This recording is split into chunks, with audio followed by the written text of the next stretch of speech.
Well, Republican attorneys general from 17 states, led by Tennessee and Arkansas, are challenging a new Biden administration abortion rule. The Equal Employment Opportunity Commission recently added it to allow requiring employers to provide reasonable workplace accommodations, such as extra breaks for pregnant women.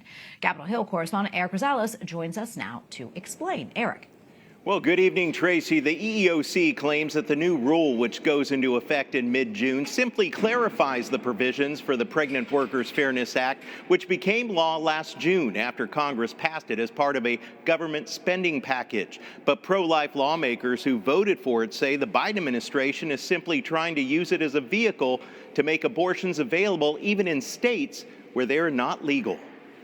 We passed a bill which both Democrats and Republicans agreed did not touch abortion. You've got an administration that takes a very, very liberal view and clearly doesn't view innocent life as worthy of being protected, and that is reflected in their policies. Democrats contend the law has been clear from the start and blame Republicans from trying to limit abortion access. Republicans contend that the unpopularity of their extreme anti-abortion position is simply a messaging problem, not a policy problem.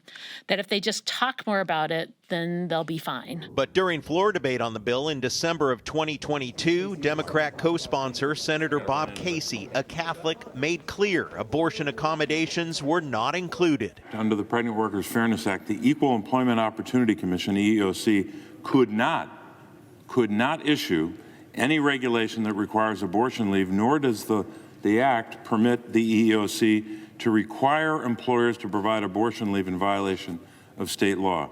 But the EEOC recently updated the rule, quote, with respect to abortion, the PWFA's requirements are narrow and will likely concern only requests by a qualified employee for leave from work.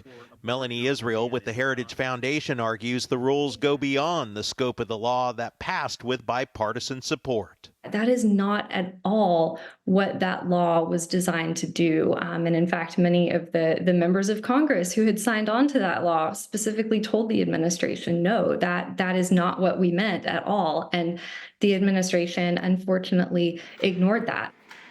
And those state attorneys generals who filed the lawsuit add that this accommodation will increase costs for businesses, and the law was never intended to cover abortion services, as you heard. Pro-life lawmakers say that the way that they wrote the bill's language, the EEOC will end up losing in court.